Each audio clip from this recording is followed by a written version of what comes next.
చక్రిని మీరే పరిచయం నేనే చేశారా పరిచయం పూరికి? చేశాను. అవును. సార్ ఇది కదా టాపిక్ సార్. ఎంత అద్భుతం సార్. ఎంత అద్భుతమైన వ్యక్తి. అసలు చక్రి అనేవాడు ఎలాంటి ఇప్పుడు చనిపోయి ఇన్నాళ్ళైనా ఇప్పటికి ఎంతమంది ప్రేమిస్తారు. ఎంత స్నేహశీలి. భయ్యా భయ్యా అంటాం తప్ప చాలా. నువ్వు అర్ధరాత్రిళ్ళు అపరాత్రిళ్ళు బిర్యానీ పెడతాడు.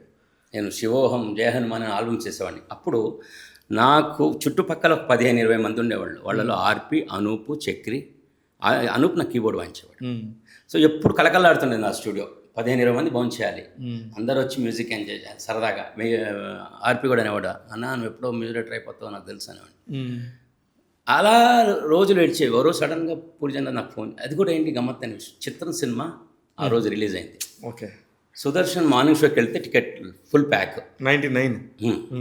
ఆర్పి, చక్రి, నిహాల్, ఉదయ్ కిరణ్, నేను, అపార్ట్ ఫ్రమ్ తేజ గారు మిగతా అందరం వెళ్ళాం. ఆల్మోస్ట్ 10-15 మంది వెళ్ళాం.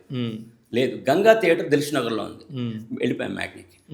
అయితే బ్లాక్ చేశారు. లాస్ట్ 5 రోలోకి 8 మంది 10 మందికి మాకు ఇచ్చేశారు. చూస్తున్నాం సినిమా.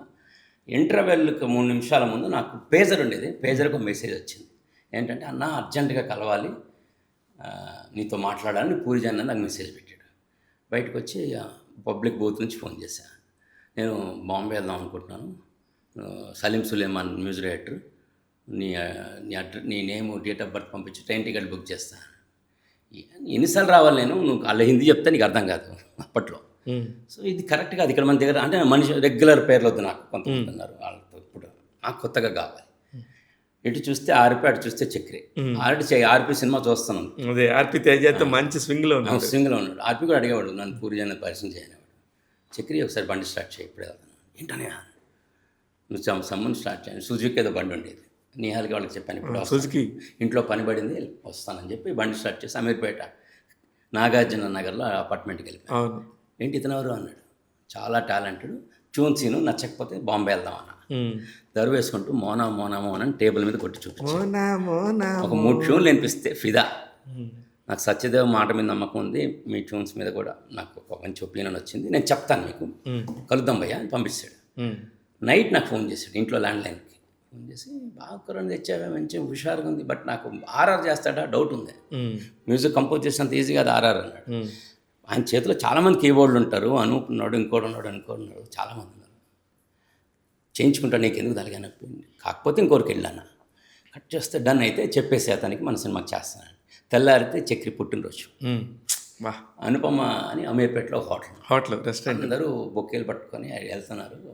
అందరు కిటకిటలాడిపోతుంది. భాస్కర్ పట్ల, కందికొండ, నిహాలు, కౌసల్య, మొత్తం అక్కడ లేని సింగర్స్ లేరు, మొత్తం ఉన్నారు. అంటే అప్పటికి చిన్న చిన్న ఆల్బమ్స్ చేసి మనోడు అందరిలో చొచ్చుకుపోయినాడు, సినిమా మాత్రం చేయలే. నేను వెళ్తే ఎవడో కామెంట్ చేశాడు, ఆయన ఆదిత్య మ్యూజిక్ మేనేజరు ఒట్టి చేతులతో వస్తున్నాడు అని ఏదో కామెంట్ చేశాడు. విన్నా నేను, ఏం మాట్లాడలే. నేను చూడగానే చక్రి స్టేజ్ మీద తీసుకెళ్ళి కౌగులించుకున్నాడు.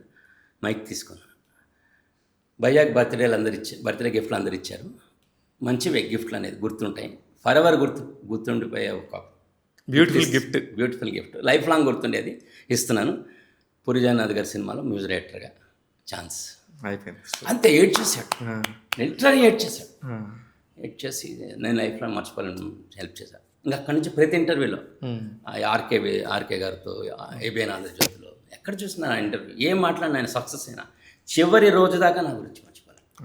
చాలా అంతకనే ఉంటుంది. నేను అతని నుంచి ఏమి సినిమాలు చేశాడు ఉన్న తక్కువ టైంలో కూడా, అద్భుతం. చివరికి దాసనారాయణ గారితో కూడా పనిచేశారు. లాస్ట్ సినిమా ఎర్రబస్సు అప్పుడు పిలిచి నన్ను హక్ చేసుకుని, నేను నీకేం చేయలేకపోయాను బాధపడ్డాడు.